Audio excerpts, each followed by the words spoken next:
Maayong buntag sa tanang mga kaigsuunan o kahigalaan dinhi sa One Voice Christian Fellowship sa Dakbayan sa Iligan. Salamat sa Ginoo gumikan kay aduna na usab kitay kahigayunan nga makapaambit sa iyang pulong sa takna sa atong panagtigom sa pagsimba sa unang Domingo niining bulan sa Mayo. Ug ako usab nga gipaabot ang akong pagpanimbaya sa akong 94 years old nga lolo nga si Isabelo Laure Sr. nga magsaulog, Lord be willing, sa iyang ika-95 anyos nga kasaulugan sa iyang natawhan niining tuiga. Alang sa pagpamalandong sa pulong sa Ginoo niining taknaa, please turn with me to Galatians chapter 3 verse 13. Galacia kapitulo 3 bersikulo 13. Ang giingon dinhi mga kaigsuunan. Gitubos kita ni Kristo gikan sa tunglo sa balaod, niadtong siya ang nahimong tinunglo alang kanato. Tungod kay nahasulat, tinunglo ang matag usa nga gibitay sa punuan sa kahoy. May the Lord bless the proclamation of His word at this moment. Dili ikalimod ang kamatuoran mga kaigsuunan nga kitang tanan binuhat sa atong buhi nga Dios, sa atong makagagahom nga Dios. Wala lang kita migutho niining kalibutana nga aksidente lamang. Kining tanang mga buta nga atong nakita niining kalibutana, ang tibuok universo gibuhat sa gamhanang kamot sa atong Dios. And after God created everything, He created the crowning glory of His creation nga mao ang tawo nga iyang gihimo sumala sa iyang hulagway. So, isip mga binuhat sa Dios ug isip magbubuhat mga kaigsuunan, aduna siya katungod sa atong kinabuhi, aduna siya katungod nga atong alagaran, aduna siya katungod nga atong serbisyuhan mga kaigsuunan ug labaw sa tanan, aduna siya katungod nga muhatag og balaod aron kita magkinabuhi sumala sa iyang kabubuton. Adunay katungod ang Ginoo niini, gumikan kay siya ang atong magbubuhat ug isip magbubuhat, walay makabuot kaniya mga kaigsuunan. Kinahanglang magkinabuhi kita sumala sa iyang gidisenyo kanato ug ang iyang gidisenyo kanato nga kita magkinabuhing balaan ug sa tanang higayon ato siyang himayaon. So isip mga binuhat sa Dios, ilalom kita sa iyang balaod ug pagbulutan susamang Hudiyo ug mga Hintil. Ang mga teknikalidad, ang mga formalidad sa balaod sa parihong Hudiyo ug Hintil mga kaigsuunan mahimong managkalahi-lahi sa pagtan-aw sa surface, pero ang prinsipyo mga kaigsuunan nagpabiling susama. Ang balaod sa Dios nagsugo kanato, nagsulti ang balaod sa Dios kung unsa ang gi-require sa Ginoo sa matag usa kanato. Nagdemand ang balaod sa Dios nga kita magkinabuhi nga balaan, mahimong balaan, makatarunganon ug maayo mga kaigsuunan. Ang sugo usab sa Ginoo nagaingon nga kinahanglan higugmaon nato siya labaw sa tanan ug higugmaon usab nato ang atong isig katawo. Ug ang balaod sa Ginoo naghulga nga ikondenar pagahukman ang tanang mga makasasala. Ug ang paghukom sa Ginoo, ang pagkondenar sa Ginoo, ang tawag niini mga kaigsuunan sa Biblia tunglo, which is dili kini madawat sa daghang mga katawhan niining kalibutana. Di nila ma-imagine nga ang Ginoo adunay tunglo og kapungot. Ang ipasabot niining tunglo, ang Dios mosilot gayod ug ang iyang pagasilutan mahibulag gayod gikan kaniya forever and ever. Ug dili lang mahibulag gikan kaniya kundi magantos sa dili ma-imagine nga alantuson didto sa linaw nga kalayo sa impyerno gumikan sa sala sa mga katawhan. Now kita gikondenar, nahailalom kita sa paghukom sa Dios ug sa tunglo sa Dios gumikan kay atong gisupak ang balaod sa atong Ginoo. Ang balaod sa atong Ginoo gihatag niya sa una natong ginikanan, si Adan ug si Eva. Ilabi na si Adan, gumikan kay siya ang atong representative, siya ang atong representante. Ang balaod sa Ginoo gisulat na kini sa atong kalag, gisulat na kini sa atong kasing-kasing, busa walay makapangatarungan nga wa kuno nila nahibawi ang balaod sa Ginoo. Ug bisan pa ug ang atong kinabuhi niining kalibutan na puno sa kasalanan, ang atong konsensya nagpamatuod sa matag usa kanato nga nailalom gayud kita sa pagbulutan sa Ginoo. Bisan pag wala mawalihi sa pulong sa Ginoo ang usa ka tawo, kahibalo gyud siya nga ang pagpangawat sala, kahibalo gayud siya nga ang pagpatay sala, ang iyang konsensya nagtuliso kaniya, gisulat na kini sa Ginoo sa matag usa nato katanlag. Busa wala gayoy makapangatarungan nga wa sila masayod sa balaod sa Dios.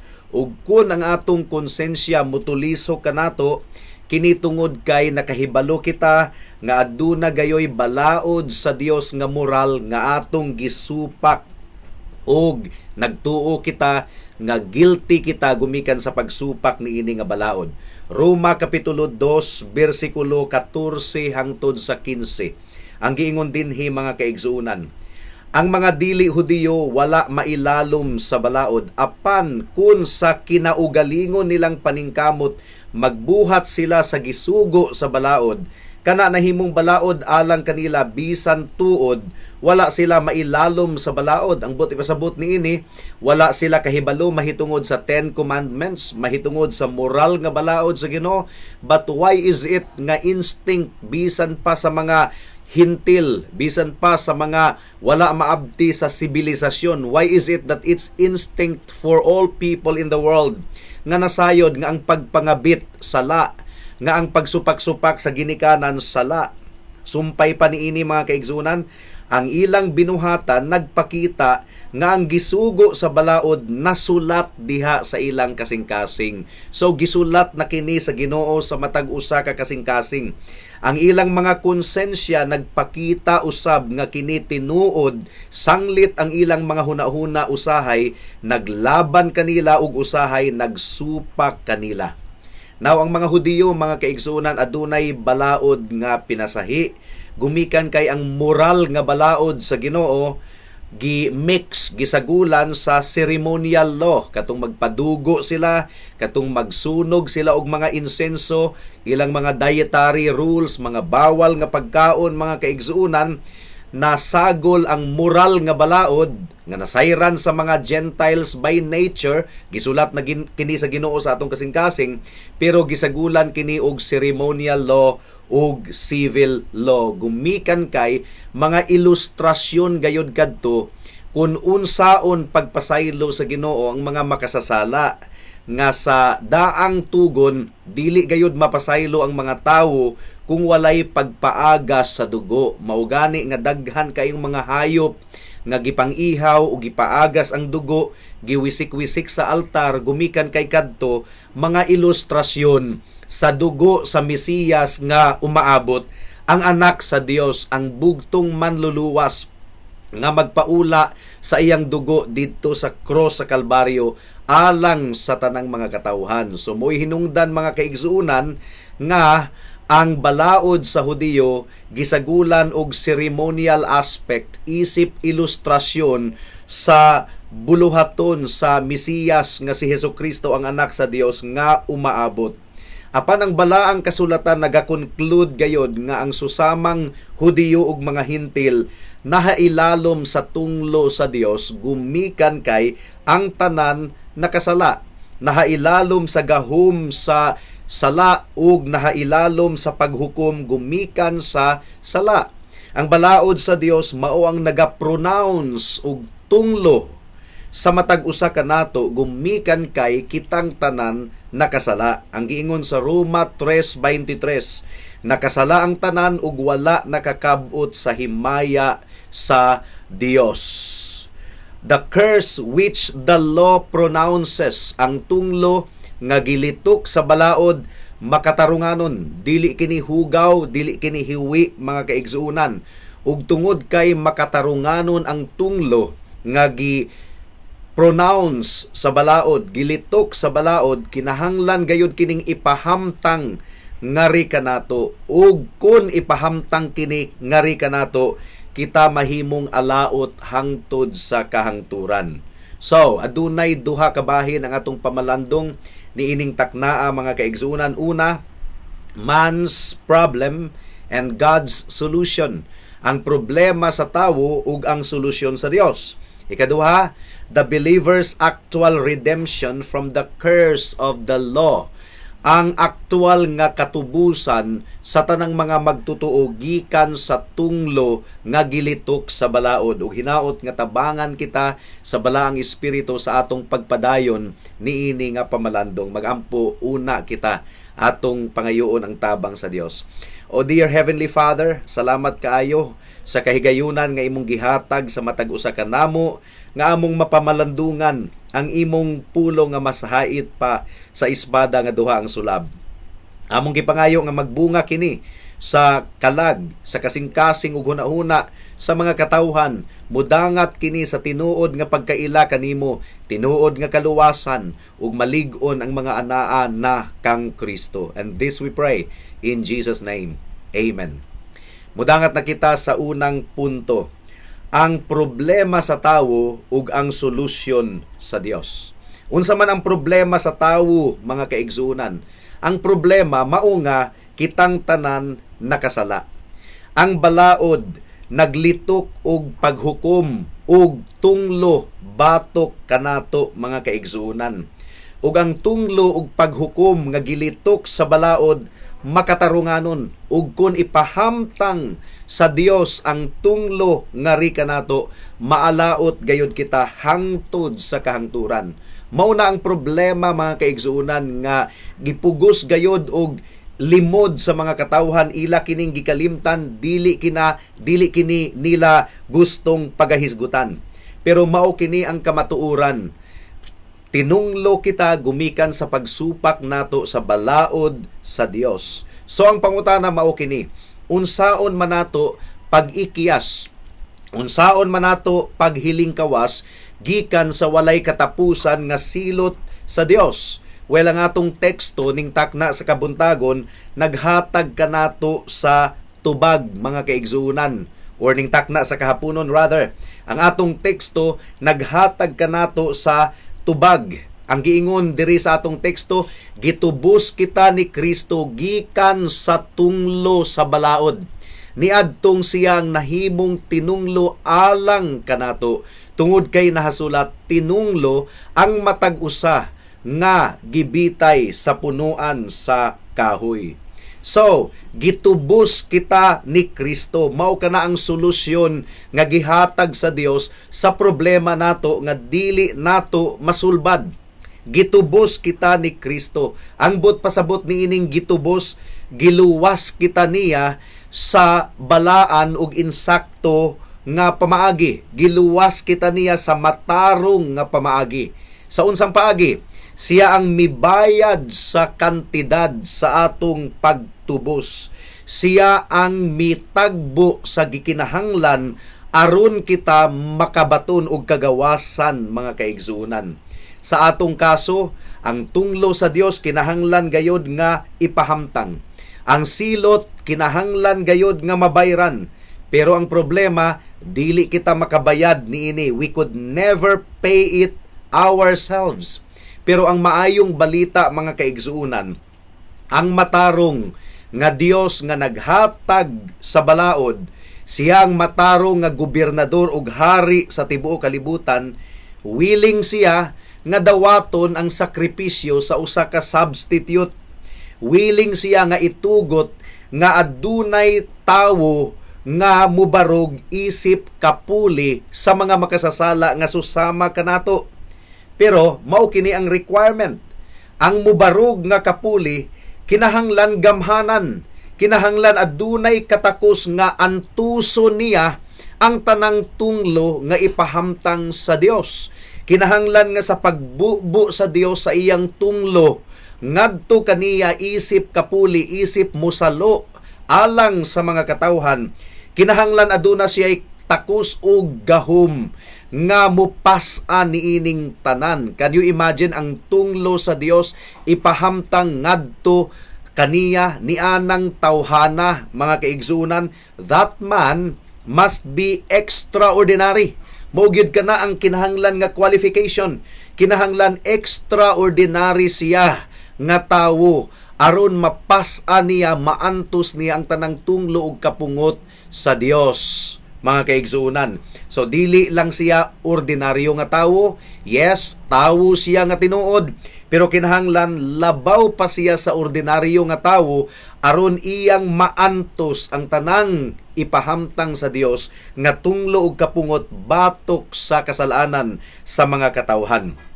Kinahanglan nga dili lamang siya magantos, kundili kinahanglan nga pinaagi sa iyang pagantos matagbaw ang hustisya sa Dios. So, mao kini ang atong problema. Kinsa man ang tawo nga aduna gayoy dako kaayong gugma nga makapaaghat kaniya nga muantos niining tanan alang kanato. Nga sa iyang pagantos, mga kaigsuunan, matagbaw niya ang hustisya sa Dios. Well, ang tubag ni ana nga pangutana, wala nay lain kundili ang atong Ginoong Hesukristo. Tawo siya. Pero kung ordinaryo lang siya nga tawo, pagpahamtang sa tunglo sa Dios bato kaniya, pagbundak sa tunglo sa Dios bato kaniya, mapisat gayud siya og malata kung ordinaryo lang si Jesus nga tawo. Apan sa pagkatinuod, mga kaigsunan, dili lang siya tawo kundili Dios siya nga nagpakatawo nga wala mawala ang iyang pagka-Dios. Mao nga sa iyang pagantos sa tunglo sa Dios didto sa cross sa Kalbaryo, naantos niya ang tanan, natagbaw niya ang tanan. Ang atong Ginoong Hesukristo adunay dako kaayong gugma nga nakapag-aghat kaniya sa pagantos ni ining tanan, isip kapuli sa mga makasasala nga susama nimo ug susama kanako. Ang iyang pagantos didto sa cross sa Kalbaryo midangat sa walay katapusan nga kagawasan ug kaluwasan sa tanang magtuo ug musalig kaniya. So, si Kristo nga Dios nga balaan, iyang gisulob ang atong kinaiyahan, nahimo siyang tawo, pero wala mawala ang iyang pagka-Dios. Mikanaog siya gikan sa langit ug mipuyo kauban kanato niining kalibutana. Ug wala lang niya gisulob ang atong kinaiyahan, mga kaigsuunan, mibarog usab siya isip kapuli sa mga makasasala nga susama nimo ug susama kanako. Ug tungod kay nahimo siyang kapuli, siya muoy mibuhat sa tanang responsibilidad. Siya ang mibuhat sa tanang katungdanan alang sa mga katawhan nga iyang gipulihan. So, kumitado ang atong Ginoong Hesukristo nga buhaton ang tanang gi-require or gipangayo sa balaod. Mo nga gisunod ni Kristo ang tanang gidikta sa balaod, ug kumitado usab si Kristo nga antuson ang tanang gi-require sa balaod, mga kaigsuunan. Sa laktod nga pagkaistorya, gitagbo ni Kristo ang mandato sa balaod perfectly, o giantos niya ang tanang silot nga gipahamtang sa balaod perfectly sa kinatibuk-an gayod didto sa cross sa Kalbaryo. Busa sumala sa atong teksto, si Kristo mao'y nahimong tinunglo alang kanato. Ang sintensya sa paghukom sa Dios, ang sintensya sa tunglo sa Dios, gibalhin gikan kanato ngadto kang Kristo. Siya ang gihukman, siya ang gikondenar, imbis na kita ang hukman og silutan, mga kaigsuunan. Namatay si Kristo gumikan sa atong mga kasalanan. So ang pagtubos, mga kaigsuunan, kining gitawag og redemption. Dili lang kini mao ang pag-rescue. Ang redemption, mga kaigsuunan, pagbayad usab sa kantidad sa pagtubos o paglukat. Ug ang kantidad, mga kaigsuunan, dugo, kamatayon. Roma 6:23, ang bayad sa sala mao ang kamatayon. Kung walay pagpaaga sa dugo, walay kapasayloan sa sala.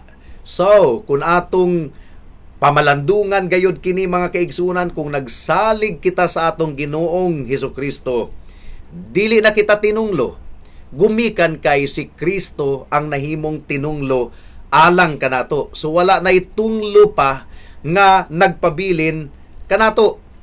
Pinaagi sa pagkamatay ni Kristo didto sa cross sa Kalbaryo, iyang gilukat ang atong kagawasan mga kaigsunan.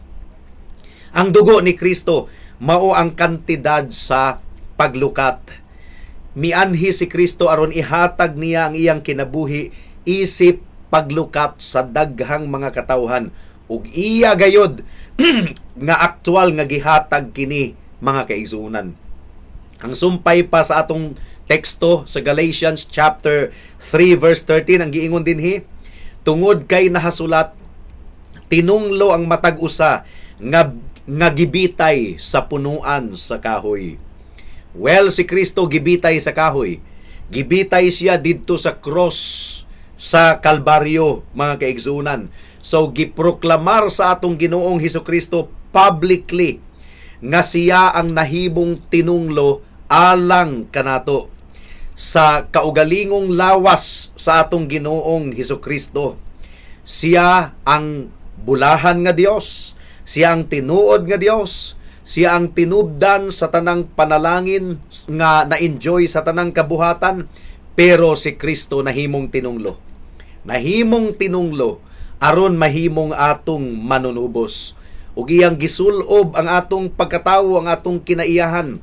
He became our kinsman, our representative, ug isip representante nato aduna siya'y katungod sa pagtubos, ug iya gayod nga gibayran sa kinatibuk-an gayod ang atong kagawasan. Busa dalaygon kaayo ang pangalan sa atong buhi nga Dios mga kaigsunan hangtod sa kahangturan. Sa ubang translation sa Biblia, gitranslate kining Galatians chapter 3 verse 13, isip nga Christ has wholly purchased us from the curse of the law. Sa Bisaya pa, kinatibuk-an gayod nga gipalit kita ni Kristo gikan sa tunglo sa balaod.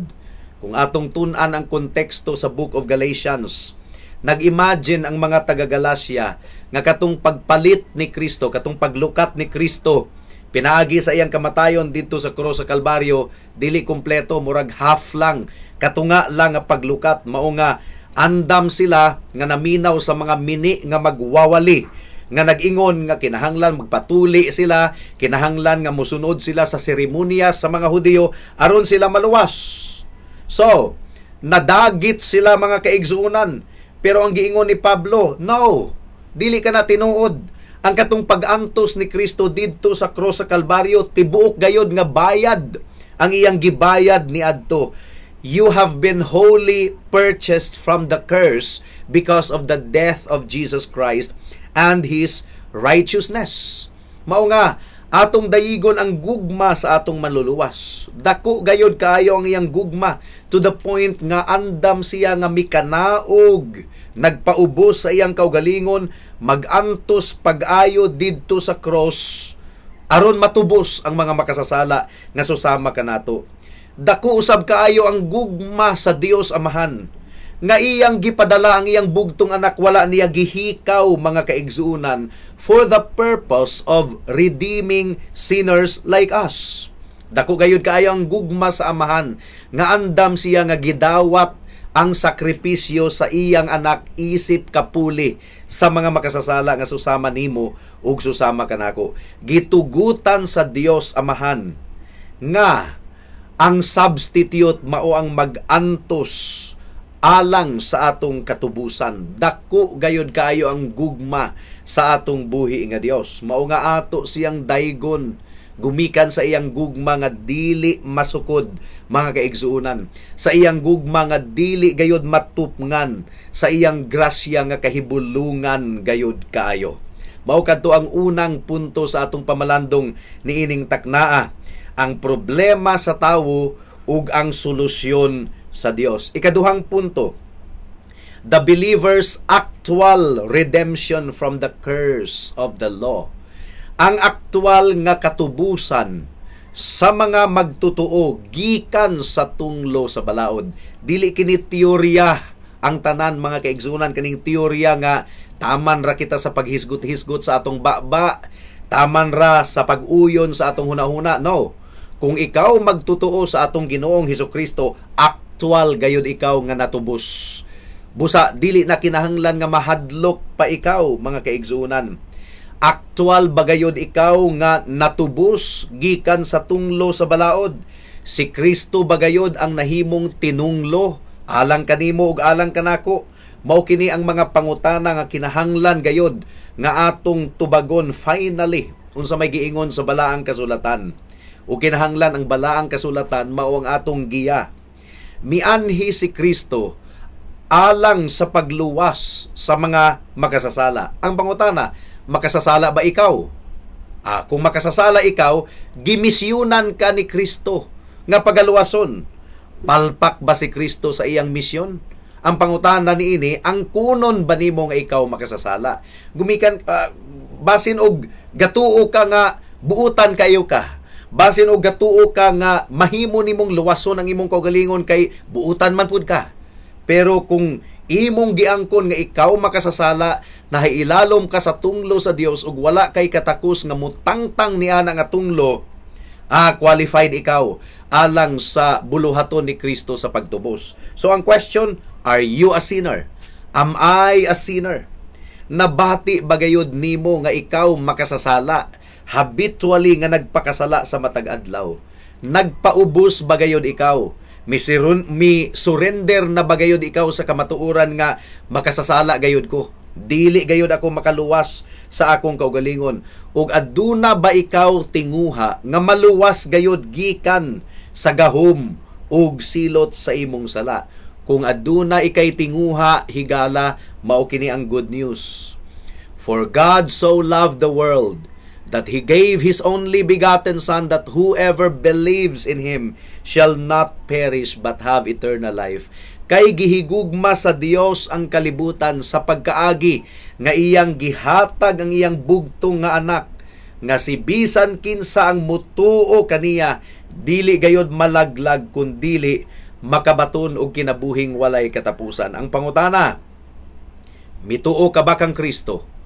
Nga ang iyang sakripisyo dito sa cross, nga ang iyang pagka tinunglo alang sa mga makasasala nga susama kanimo, igo na. Mituo ka ba sa anak sa Dios nga si Hesukristo nga nahimong tinunglo alang sa mga makasasala nga susama nimo ug susama kanako? Mituo ba gayod ikaw? Mituo ba gayod ako? To the point nga akong isalig ang akong kalag sa iyang mga kamot aron ako pagaluwason. Nagatuo ba gayod ikaw higala to the point nga imong isalig, imong itugyan ang imong dautan nga kalag ngadto sa mga kamot ni Kristo aron iyang pagaluwason? Nagatuo ba gayod ikaw? Nagatuo ba gayod ikaw higala nga musalig lamang gayod sa dugo ni Kristo alang sa imong kapasayloan, nga musalig lamang sa nahumana nga gibuhat ni Kristo didto sa cross sa Kalbaryo alang sa katubusan, ug gipamatud-an kini pinaagi sa pagbanhaw ni Kristo gikan sa mga patay? Mituo ba gayod ikaw kang Kristo to the point nga miundang na ikaw sa pagsalig sa imong kaugalingon ug imo nang gidedikar ang imong kinabuhi ngadto kaniya aron magamit sa iyang pagserbisyo mga kaigsuonan aron sa kahimayaan sa ngalan sa Dios? Kung nagatuo gayud ikaw, kung nagasalig gayud ikaw, walay duda, giluwas na ikaw ni Kristo gikan sa tunglo sa balaod. Aktual gayud ikaw nga giluwas. Nagatuo ako, busa walay duda, aktual gayud ako nga giluwas ni Kristo gikan sa tunglo sa balaod. Dili ka na mahimong tinunglo, dili na ako mahimong tinunglo, gumikan kay si Kristo na himo ng tinunglo alang sa mga makasasala nga susama nimo ug susama kanako.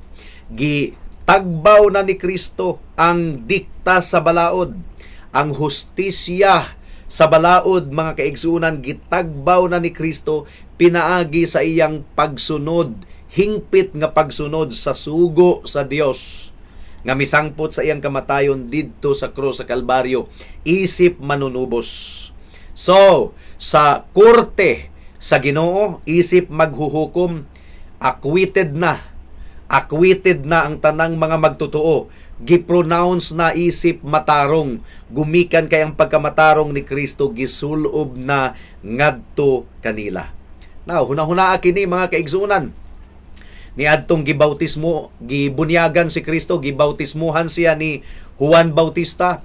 Adunay tingog nga nabati, nadungog gikan sa langit nga nagingon, kini ang akong pinanggang anak, kaniya may kalipay ako.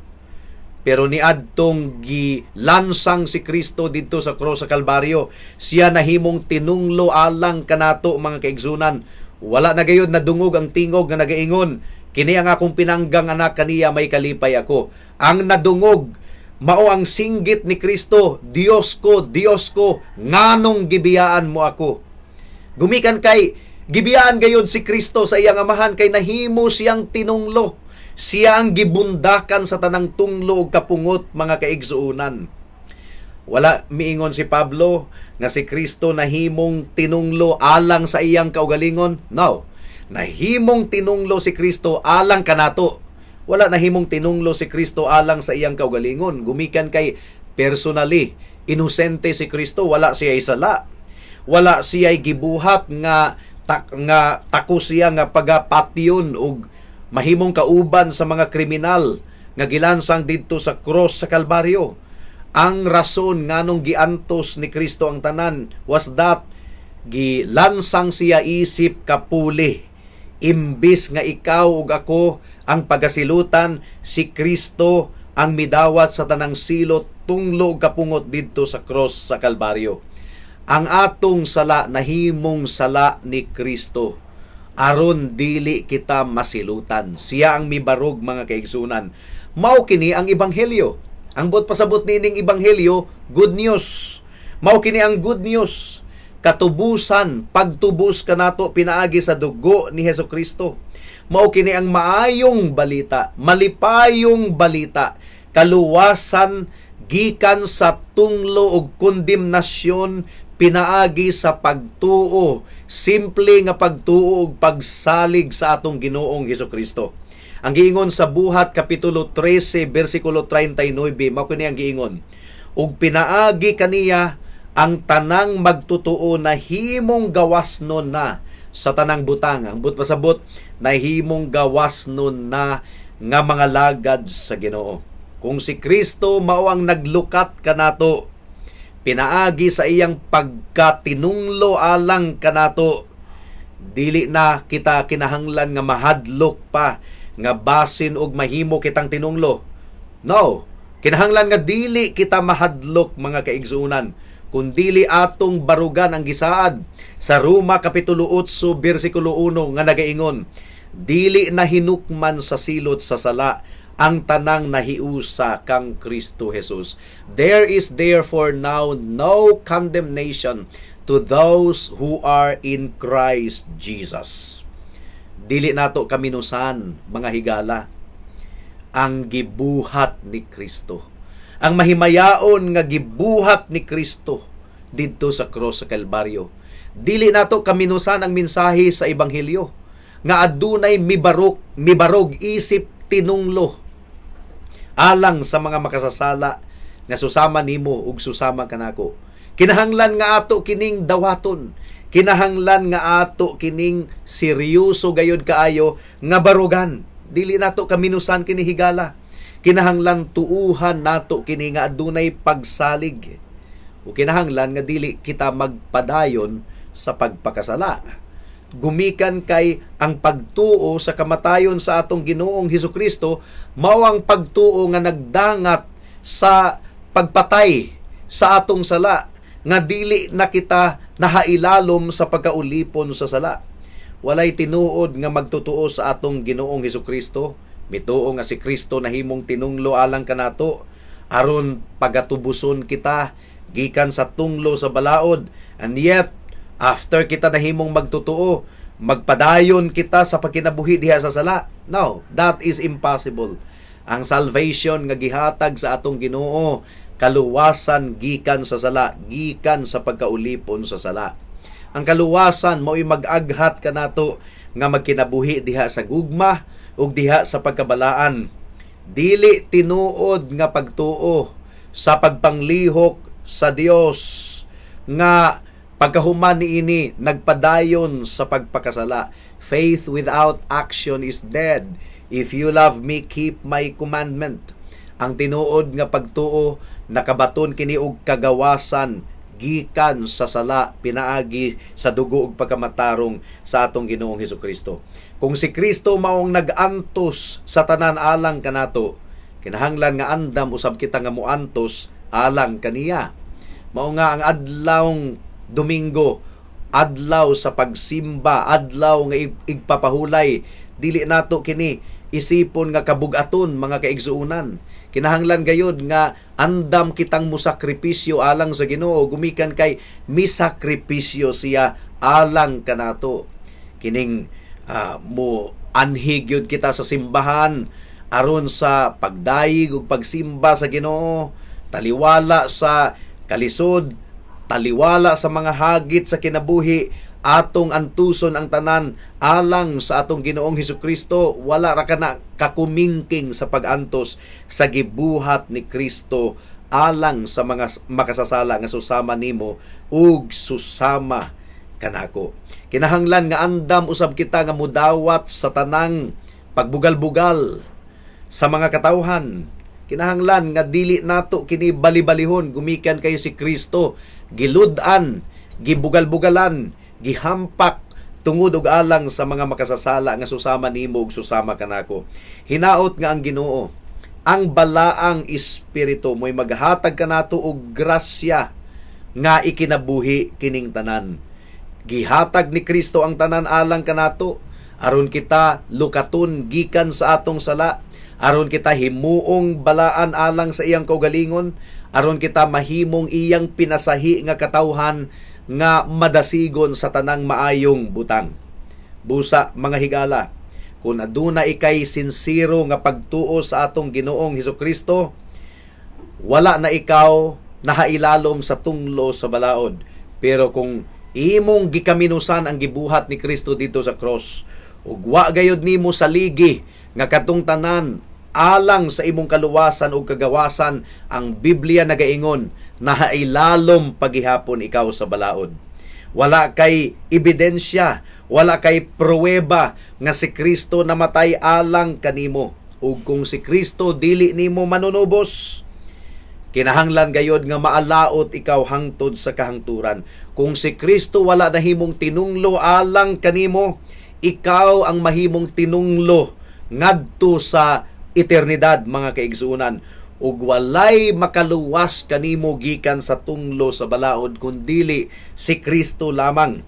Ug si Kristo lamang ang magaluwas kanimo kung mutuo ug musalig ikaw sa iyang ngalan, kung mutuo ug musalig ikaw sa iyang hamili nga dugo, ug kung mutuo ug musalig ikaw sa iyang paglukat didto sa cross sa Kalbaryo alang sa mga makasasala nga susama nimo ug susama kanako. Busa, ayaw na og langan-langan, higala. Pag hinulsol sa imong sala, ang kuna ang imong pagkawalay nahot, ug saligi lamang si Hesukristo ingon nga imong Dios ug manluluwas, ug ikaw maluwas gayod, matubos gayod, matangtang na ang tunglo sa Dios, batok kanimo. Buhata kini karon dayon kay basin ug ugma, ulahin na ang tanan. Magampo kita. Salamat o Dios sa mensahe nimo niining taknaa. Among gipangayo ang imong grasya. Among gipangayo nga ang balang espiritu mo'y magapahinumdom niining tanan sa hunahuna ug kasing-kasing sa mga katawhan nga dili nila kini kaminusan nga mensahe, nga dili nila kini baliwalaon, nga si Kristo ang nahimong tinunglo alang kanamo, ug gumikan kay gisalo ni Kristo ang tanang tunglo, kami nga nagasalig kaniya dili na nahimong tinunglo, wala na nahailalom sa tunglo sa Dios. Salamat ni ining maayong balita o Dios. In Jesus' name we pray. Amen. Daghang salamat sa pagpamati sa pulong sa Ginoo. God bless us all.